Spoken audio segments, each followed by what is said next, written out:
अस्सलाम नाज़रीन, मैं हूं असद अली तूर अपने प्रोग्राम असद तूर अनसेंसर्ड में।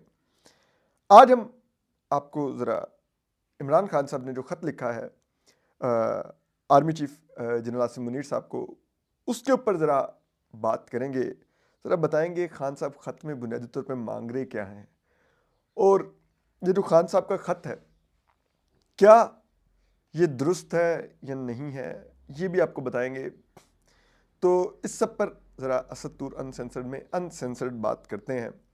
तो देखिए, ये जो ख़त लिखा है खान साहब ने, आपको एक स्ट्रेटजी समझनी होगी ताकि आपको आइडिया हो खान साहब क्या चाह रहे हैं, ठीक है। लेकिन उससे पहले ज़रा ख़त के निकात पे आ जाते हैं, या चलें स्ट्रेटजी से स्टार्ट करते हैं। देखिए, खान साहब ने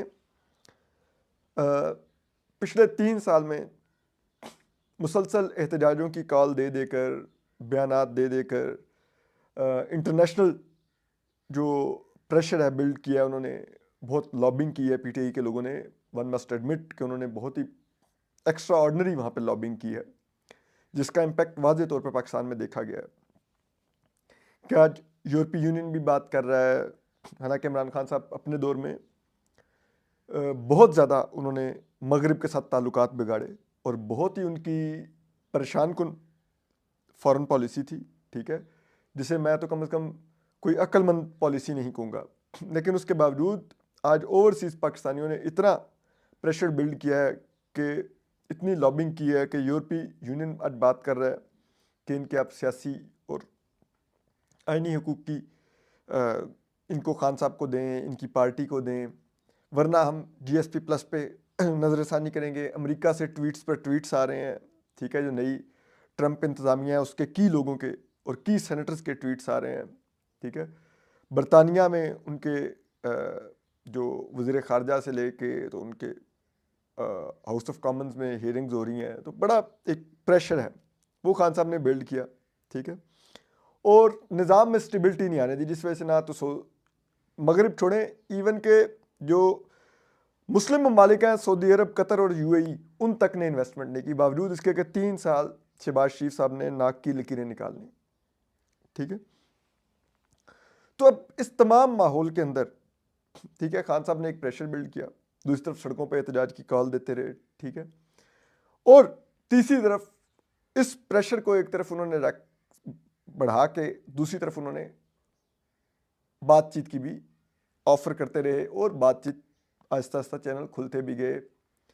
पहले बैक चैनल पर बातचीत हो रही थी, जिसे कहते हैं पीटीआई के लोग खुफिया तौर पे मुज़ाकरात कर रहे थे, अली मीन गंडापुर अकेले एक मुज़ाकरातकार बने हुए थे, ठीक है, और वो एक सिलसिला चला रहे थे फ़ौज की क़यादत से मुज़ाकरात का। फिर ये सिलसिला मज़ीद फॉर्मल हुआ, ठीक है, एक ऑप्टिक्स के लिए हुकूमत के साथ कमेटी बना के मुज़ाकरात शुरू किए गए, और खुल के फिर फ़ौज से भी मुज़ाकरात शुरू किए गए।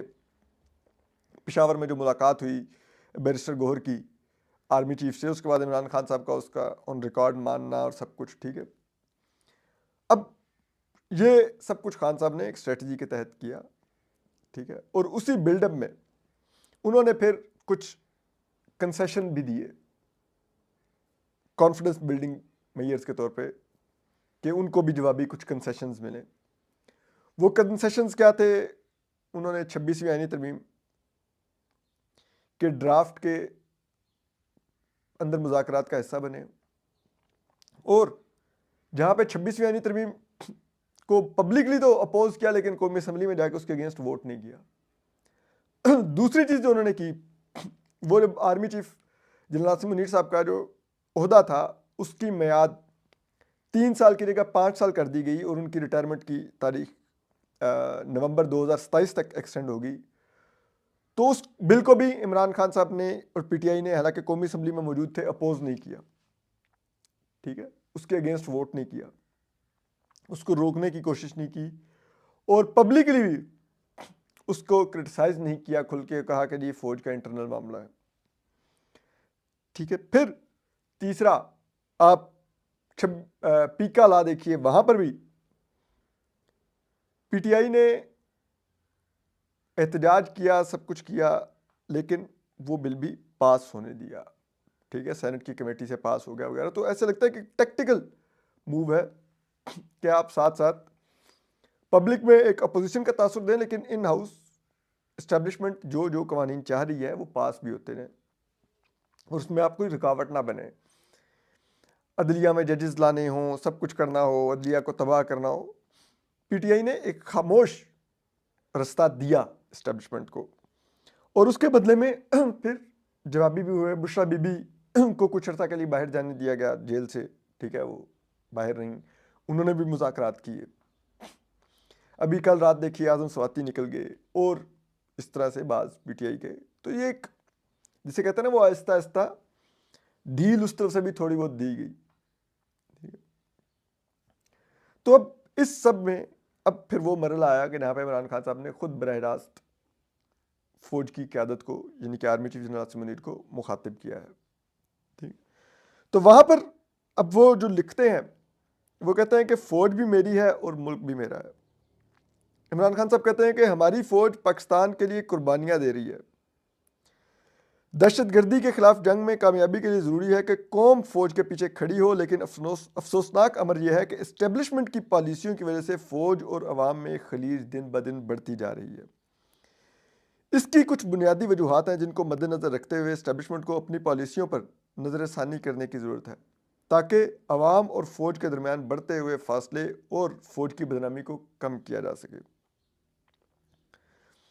ठीक है, वो यानी कि फ़ौज की क़यादत को बता रहे हैं कि जो दहशतगर्दी के खिलाफ जंग है इसमें कौम की सपोर्ट होनी चाहिए फ़ौज के पास, लेकिन वो क्योंकि अवाम और फ़ौज में एक तकसीम है तो उस वजह से वो सपोर्ट ना होने की वजह से फ़ौज कुर्बानियाँ दे रही है, लेकिन उसको वो सपोर्ट नहीं मिल रही है, खलीज दिन ब दिन बढ़ रही है।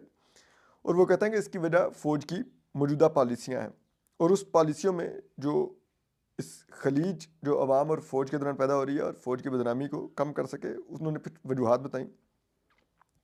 वो कहता है सबसे बड़ी वजह 2024 के इंतखाबात में तारीखी धांधली और अवामी मैंडेट की सरेआम चोरी है जिसने अवाम के गुस्से को उभारा है। जिस अंदाज में एजेंसियां प्री पोल धांधली और नताइज कंट्रोल करने के लिए सियासी इंजीनियरिंग में मुलविस रहीं, इसने कौम के एतमाद को शदीद ठेस पहुंचाई। सिर्फ 17 नशस्तें जीतने वाली पार्टी को इक़्तिदार देकर अर्दली हुकूमत मुल्क पर मुसल्लत कर दी गई। दूसरी वजह 26वीं आईनी तरमीम है। जिस तरह 26वीं आईनी तरमीम के ज़रिए अदलिया को कंट्रोल करने की गर्ज से मुल्क में आइन और कानून की धज्जियाँ उड़ाई गईं, इसके खिलाफ पाकिस्तानी अवाम में शदीद नफरत पाई जा रही है। मेरे मुकदमात पॉकेट जजेस के जरिए के पास लगाने के लिए नासिर जावेद राना ने फैसले को मुलतवी किया। अदालतों में जारी कोर्ट पैकिंग का मकसद यही है कि इमरान खान के खिलाफ मुकदमात में मनपसंद जजेस के पास लगाकर अपनी मर्जी के फैसले लिए जा सकें। इस सब का मकसद मेरे खिलाफ मुकदमात में मनपसंद फैसले, इंसानी हकूक़ की पामाली और इंतखाबी फ़राड की पर्दापोशी है ताकि अदलिया में कोई शफाफ फैसला देने वाले ना हो। अब खान साहब ये कह रहे हैं कि जो 26वीं आईनी तरमीम के बाद जज नासिर जावेद राना ने जान के उनका जो फैसला था वो 3 दफ़ा मौखर करके तकरीबन 1 माह की ताख़ीर से इसलिए सुनाया ताकि मीनवाइल इस्लामाबाद हाई कोर्ट में नए जजेस आ जाएँ और वो जजेस वो हों वो जो कहते हैं जी हमारे जो इस्टेब्लिशमेंट की जेब में है, जिनके सामने मेरे केसेस लगाए जा रहे हैं बकौल इमरान खान साहब के, और वो फिर इस्टेब्लिशमेंट की मर्जी के फैसले दे सकें ताकि मैं जेल से बाहर ना आ सकूँ। तीसरी वजह वो कहते हैं पीका जैसा काला कानून इलेक्ट्रॉनिक मीडिया पर पहले ही कब्जा किया जा चुका है। अब पीका की सूरत में सोशल मीडिया और इंटरनेट पर भी कदगन लगा दी गई है। इस सब की वजह से पाकिस्तान का GSP प्लस स्टेटस भी खतरे में है। इंटरनेट की खलल की वजह से हमारी IT इंडस्ट्री को $1.72 अरब से ज़ायद का नुकसान हो चुका है और नौजवानों का कैरियर तबाह हो रहा है। चौथी अहम वजह उन्होंने कहा कि मुल्क की सबसे बड़ी और मकबूल जमात पर रियासती दहशतगर्दी का सिलसिला जारी है। हमारे लीडरान और कारकुनान की चादर चारदीवारी का तकद्दुस पामाल करते हुए 1 लाख से ज़ायद छापे मारे गए, 20,000 से ज़्यादा वर्कर सपोर्टर्स की गिरफ्तारियाँ की गई, इन्हें अगवा किया गया, लोगों के ख़ानदानों को हरासा किया गया और तहरीक इंसाफ को कुचलने की गर्ज से मुसलसल इंसानी हकूक़ की पामाली की जा रही है जिसने अवामी जज्बात को मजरू किया है। ठीक है, फिर 5वीं वजह वो कहते हैं कि मुल्क में सियासी अदम इस्तेहकाम की बदौलत मईशत का बुरा हाल है जिसने अवाम को मजबूर कर दिया है वो पाकिस्तान में छोड़कर अपने सरमाए तेज़ी से बैरून मुल्क मुंतकिल करे। माशी अदम इस्तेहकाम अपनी इंतहा पर है, ग्रोथ रेट 0 है और पाकिस्तान में सरमायाकारी ना होने के बराबर है। किसी भी मुल्क में कानून की हुक्मरानी और अदल के बगैर सरमायाकारी मुमकिन नहीं है। जहाँ दहशतगर्दी का खौफ हो वहाँ कोई सरमायाकारी करने को तैयार नहीं होता। सरमायाकारी सिर्फ तब आती है जब मुल्क में अवामी उमंगों की तर्जमान हुकूमत कायम हो और उसके बगैर सब बेकार है। अब देखिए, ये सरमायाकारी वाली बात, अब जो हमने अभी रिसेंटली IPPs से रीनिगोशिएट किया, ठीक है, और जिस अंदाज में दबाव डाल के वो सब कुछ किया, डंडे के ज़ोर पे किया, ठीक है, और वो हुकूमत से ज़्यादा इस्टेब्लिशमेंट ने वो सब कुछ डिलीवर किया। उसके बाद बैनुल-अक़वामी तौर पर सरमायाकारों को बड़ा खौफनाक पैगाम गया कि आप अगर यहाँ पर सरमायाकारी करेंगे तो ये रियासत अपने किए हुए मुआहदों को ऑनर नहीं करती, उनका एहतराम नहीं करती, उनकी खिलाफ वर्जी करती है। और अब 26वीं आईनी तरमीम के बाद सरमायाकार मजीद सोचेंगे कि अगर जो रियासत अपने अल्फाज का पास नहीं रखती, अपने तहरीरी मुआहदों की खिलाफ वर्जी कर देती है और बदमाशी शुरू कर देती है किसी भी स्टेज के ऊपर, उसके खिलाफ तो फिर हम उस मुल्क की अदालत में जाके अपने आप को बचा सकते हैं। लेकिन अब वहाँ की अदालत भी खुद मुख्तार नहीं रही, वो भी रियासत की जेब में है, ठीक है, वहाँ पे जजेस रियासत की जेब में है, चुने में है। तो फिर कौन आएगा कि यार यहाँ पर तो अगर कोई रियासत ने किसी स्टेज के ऊपर बदमाशी शुरू कर दी तो हमें तो अदालत भी नहीं बचाएगी, फिर कौन आएगा सरमायाकारी करने। फिर वो कहते हैं छठी बड़ी वजह, तमाम इदारों का अपने फ़राइज़ छोड़कर सियासी इंतकाम की खातिर की गर्ज से तहरीक इंसाफ को कुचलने का काम है। मेजर कर्नल सतह के अफराद की जानिब से अदालती अहकामात की धज्जियाँ बिखेरने का सिलसिला जारी है। अदलिया के फैसलों को जूते की नोक पर रखा जा रहा है, जिसकी वजह से पूरी फौज पर नज़ला गिर रहा है। परसों ATC के जज ने अदालत में मेरी अहलिया को शामिल तफ्तीश होने का हुक्म दिया, इसके बावजूद कि वो आना चाहती थी। किसी नादिदा क़ुव्वत ने इसको सबूताज किया। बहैसियत साबिक वज़ीर-ए-आज़म मेरा काम इस कौम की बेहतरी के लिए इन मसाइल की निशानदेही है, जिसकी वजह से फ़ौज मुसलसल बदनामी का शिकार हो रही है।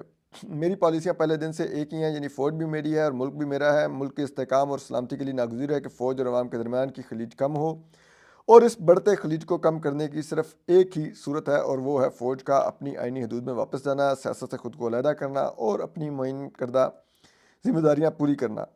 और ये काम फ़ौज को खुद करना होगा, वरना यही बढ़ती खलीज कौमी सलामती की इस्लाह में फॉल्ट लाइन्स बन जाएंगी। अब ये खान साहब ने ये दिया है जनाब अपना वो एक ख़त, उन्होंने लिखा है आर्मी चीफ के नाम, और उन्होंने उसको पब्लिक भी कर दिया अपने ट्विटर हैंडल पर। उनको पता था कि अगर ये ख़त वो नहीं करेंगे तो कहीं से हमारे इस्टेब्लिशमेंट के जो दोस्त सहाफ़ी हैं कोई भी निकाल कर ले आएगा, मुनीफ फारूक साहब या कोई भी, ठीक है, कहेगा ये देखो ये खान ने ख़त लिखा। लेकिन अब चीज़ ये है कि इमरान खान साहब ये ख़त लिख कर क्या कहना चाह रहे हैं कि इस्टेब्लिशमेंट को नहीं पता कि वो इस वक्त हमारी जो फ़ौज है उसको ये आइडिया नहीं है कि वो अवाम में गैर मकबूल है, और फ़ौज को आइडिया नहीं है कि मईशत नहीं चल रही, फ़ौज को आइडिया नहीं है कि मुल्क में सियासी अदम इस्तेहकाम की वजह से सरमायाकारी नहीं आ रही, फ़ौज को आइडिया नहीं है कि आज़ाद अदलिया ना होने की वजह से और इंटरनेट पर जो फायरवॉल लगाई गई है, जो इंटरनेट के साथ खेला जा रहा है और जो अदलिया के साथ कर दिया गया है, उसके बाद पाकिस्तान की जो आलमी बरादरी में जो हमारा GSP+ स्टेटस से लेकर दीगर कई चीज़ें अब ख़तरे में हैं, ठीक है, और हमारा जमहूरी स्टेटस इस वक्त जैसे कहते हैं ना कि हम एक जमहूरियत है, वो तकरीबन ख़त्म होने के करीब आ गया है और कोई हमें अब जमहूरियत मानने को तैयार नहीं है। आपको क्या लगता है कि इमरान खान साहब के हमारी फ़ौज के इदारे, हमारे फ़ौज के इदारे को ये अंदाज़ा नहीं है? आपको रियली ये लगता है कि आपका ख़त पढ़ने से वो एकदम उठ के बैठेंगे और वो कहेंगे ओह अच्छा ये हो रहा है मुल्क में, ये तो वाकई मामला नहीं चल रहा हो, हाँ बात तो हमारे बारे में हो रही है, अच्छा चलो ठीक करते हैं। No, this is not the case ना। वो भी दूसरी तरफ भी दूध के बच्चे पीते नहीं बैठे हुए, 75 साल से मुल्क की सियासत मैनेज कर रहे हैं, ठीक है, और मुल्क को इसी तरह चला रहे हैं वो, ठीक है, और आगे भी उनका कोई इरादा बदलने का नहीं है, ठीक है। अब आ जाते हैं कि अगर वो ये जो चीज़ें आपने तजवीज़ की हैं, इन तमाम चीज़ों को करना छोड़ दें और अपनी आईनी हदूद में चले जाएं तो इमरान खान साहब आप तो अगले हफ्ते बाहर आ जाएंगे। तो यानी कि आप क्या ये कह रहे हैं कि मुझे बाहर आने दो, और वो आपको बाहर आने देंगे? वो नहीं आने देंगे। ठीक है, बाहर आने के लिए निगोशिएट करना पड़ेगा, बारगेन करना पड़ेगा। तो अगर आप बारगेन करेंगे तो आप एक और शहबाज शरीफ बन के बाहर निकलेंगे। अगर आप इसके लिए तैयार हैं तो भी बता दें कि आप अडेला यूनिवर्सिटी से ग्रेजुएशन करके शहबाज शरीफ अली निकलना चाहते हैं। ठीक है, और एक टेम्ड सुधाए हुए वज़ीर आज़म की तरह वज़ीर आज़म ऑफिस में जाके बिहेव करना चाहते हैं तो भी बता दें। 2018 में तो आप एक कठपुतली थे, इस्टेब्लिशमेंट आपको चलाती रही। क्या आप चाहते हैं कि दोबारा से आप एक कठपुतली बन के वज़ीर आज़म ऑफिस में आ जाए जैसे अभी शहबाज शरीफ आ गया हुआ?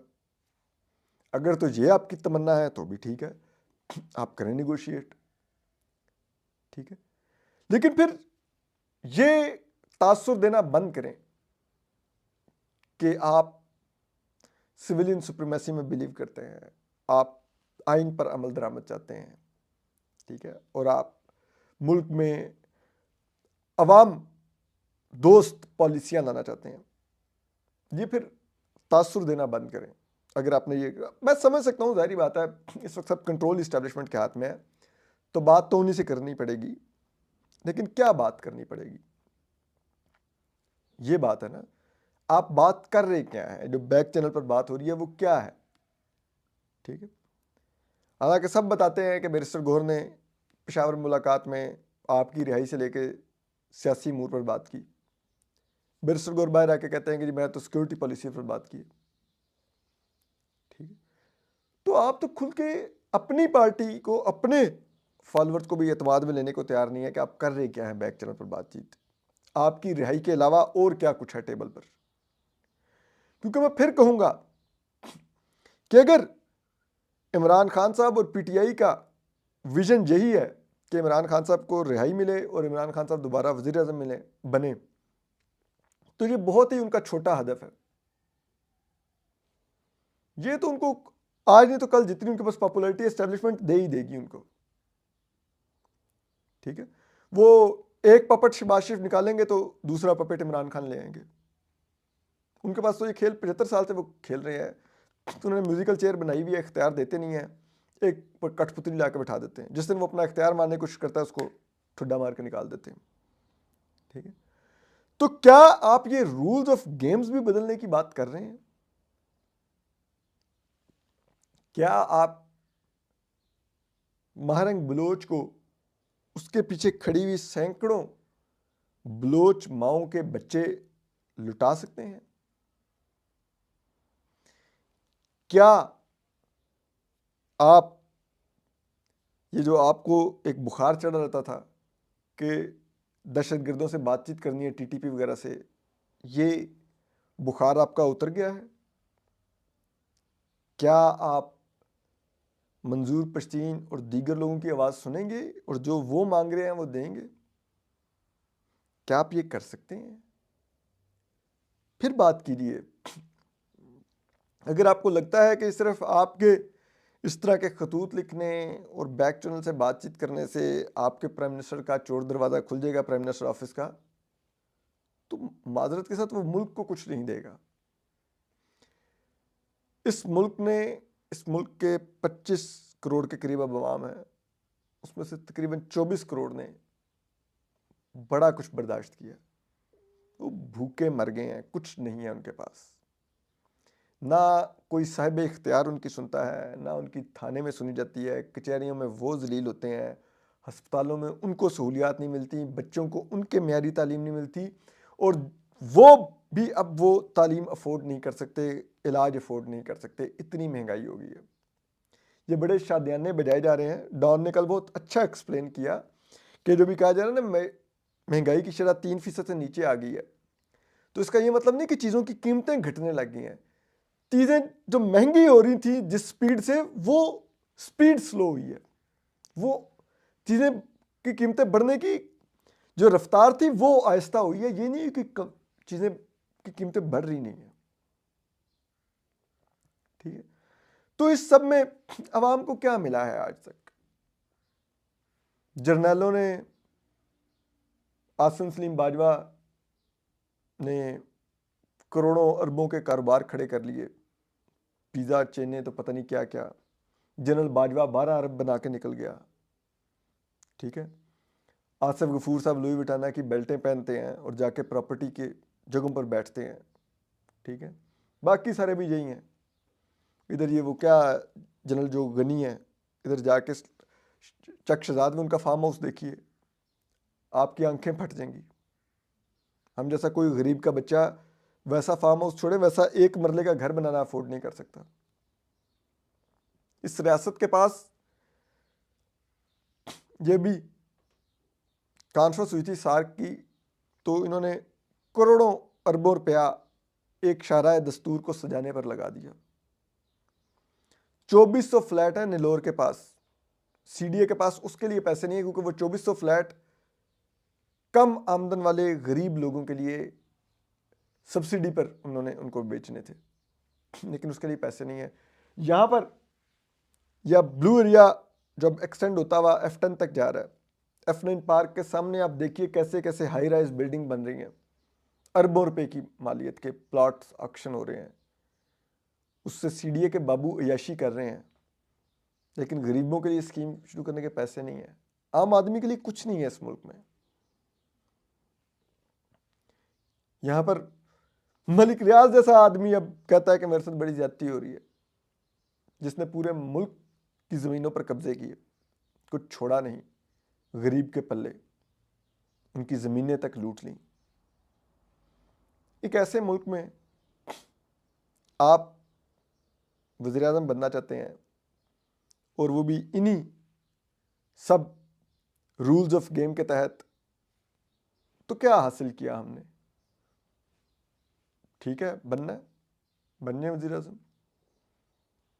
हमने दूसरों को भी देखा, आपको भी पहले देखा, एक दफ़ा फिर देख लेंगे, कोई ऐसा इशू नहीं है।